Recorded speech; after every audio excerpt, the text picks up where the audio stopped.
I'm a terrible iron. I don't compress the ball, I do early release, I add loft, it doesn't go anywhere. Okay. And have you tried anything on the channel from the exercise? You tried a bit? I did a bit, and honestly, I was just like, I need to come and see you properly. I want to do it properly rather than like playing it. It's like, it was like as well, when I'm probably early summer when I first discovered the channel. Okay. And then I absorbed an awful lot of videos in a short binge time. But it's kind of like, I'm in the summer, I'm playing, like, I'm going to park this till the winter, and then, you know, like now, basically, and actually. Now's the time to do it, Because I was like, all the courses around the way, it's all London clay, they're all closed or an absolute mess in there anyway, so I'd rather just devote this winter to like learn to do it differently. Yeah. And hopefully implement some of these methods and explore your patterns. Yeah. Let's have a few shots and get cracking and have a good look at it, and then we'll get some pressure data and we'll do some profiling and get into the nuts and bolts of it.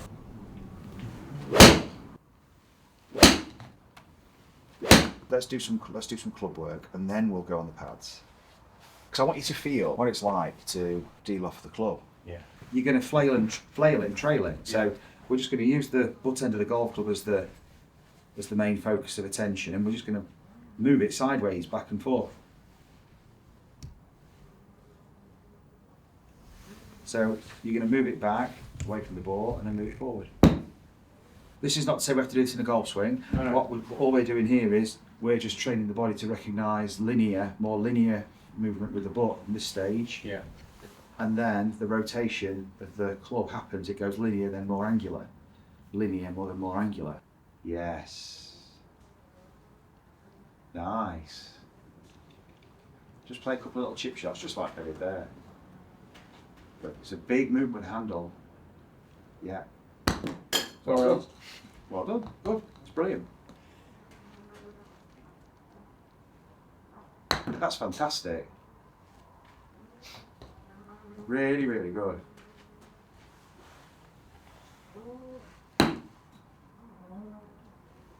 Don't try and put, no, any speed, just there. Just stop, just let it stop. Yeah, just, that's it. Little bump. That's it, lovely. Perfect. Nice. Excellent. I want to do the same thing now, but with your 9-iron. So now we're going to go a bit bigger, but the focus is still this. And you're basically de-lofting it, speeding it up, doing all the business we need. But we can go a little bit further.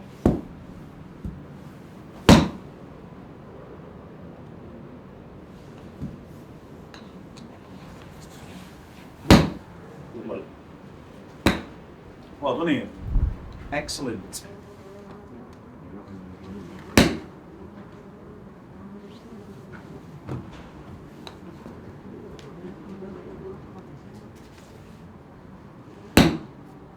Good. All I want you to do is throw it in, hold it there, swing it back like a club, there you go. And I want you to just throw it into the floor behind you, on the right hand side.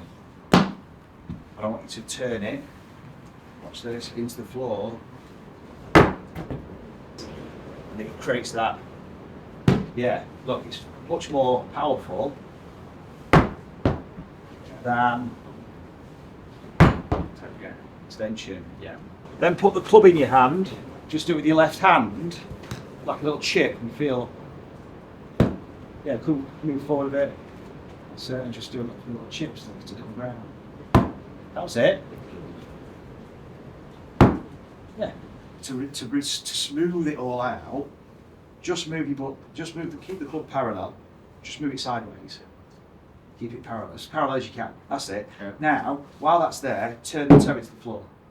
Yeah, and just let it hit the floor. Good. Yes. Perfect. Now that is a 10 out of 10. Very good. Brilliant. That's like a 9.5. That was awesome. So you're able to move the club linear, and now that effortless feeling. So what gives us rotation is drop. Yeah. And why can it drop? Well, it's allowed to drop because we can rotate it as it's dropping. Yeah. So the body knows we can swear it, so it's going to let you drop it. Yeah. So therefore now if you swing wave. is you create the conditions to use the club head. Now, if you wanted to hit it lower, you move that way further that way. Yeah. Okay, and then that gives you time to rotate it earlier. Now you just de-loft it, de-loft it, de-loft it. Not this. So the butt has to go further. Look at the jackknife. Watch. You've already got that. Throw the club back, you can go there you go, and then twist. Yeah, like this. So it's just timing the linear. Now what we're going to do, we're going to go into some body movement profiling, because basically the way we're moving the body makes this easier. So we're going to use the body the way we intend to use the club. And then it helps, everything starts to facilitate, because your body patterns at the moment are all built around your pre-existing release. Yeah. We're changing the whole release pattern, which we can see the results of starting to emerge. Very, very good. And what we're doing is we're chiseling away, because we're having to create new connections. It's the connection, it's a reconnection of the whole system. So now we're going to do some little exercise. We're going to move towards, I'm going to go even more extreme for you. Okay, we'll go yellow, we'll go between yellow and blue, because we need some lateral as well. Yeah. So it goes, Okay. it's a real push off to pop the hip. Yeah. You see what then you can add some rotation in and time it. So upper torso, just put your hand on your collarbone at the top, high up, really, that's it. Yeah. Just feel your rotation there between your shoulders, not your hips, just your shoulders. So you're using the upper part of the spine, upper thoracic to rotate. Put your hand down there and now rotate your shoulders from there with everything. Turn this to rotate your shoulders, it's slower. Yeah. In fact, turn your chest, turn your belly with it, turn your whole thing, that's it. Look at that, it's just slow. There's so much involved and it's just so much slower. Yeah. Here, back and forth, fantastic, that's the central rotation, okay? So we get some rotation here, and then you're going to time it to stretch the system. Okay, now you can turn the foot in as well a little bit, Yeah. because that's a great place for us to really explore the push off with the external rotation. Yeah. And then push off behind you.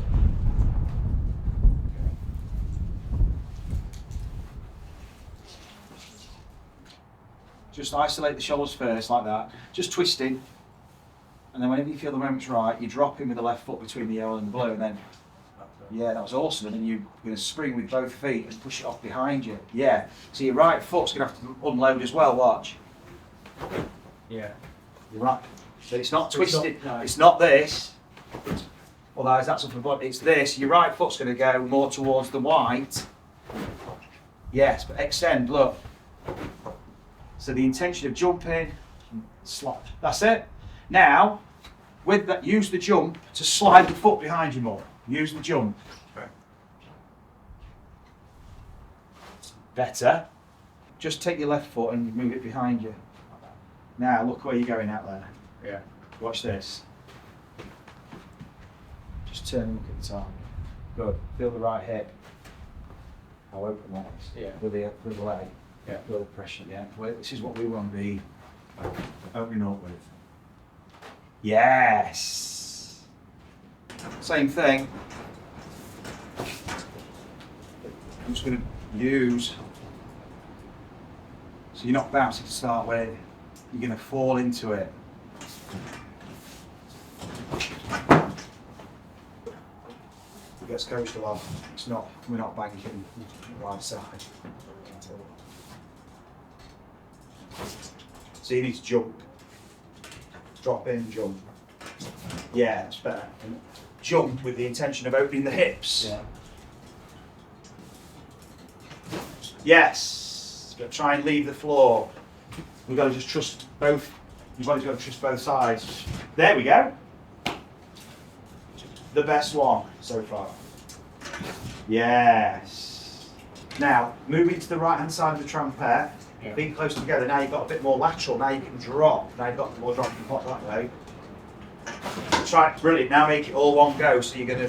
You can't do it too apprehensively. You've got to just drop in, spring off. Yes, well, and a spring. But that was brilliant. Nice. What happened? Yeah. You weren't really probably focusing truly enough, going right enough. Really felt my hip coming around on that last one. Yeah. Like the right hip coming. I don't know. That's what it felt like. Enjoyed it? So much. Yeah. It's just, well, it's like you say, isn't it? It's experience as much as a lesson kind of thing. Yeah, there's so much in that. It's fantastic.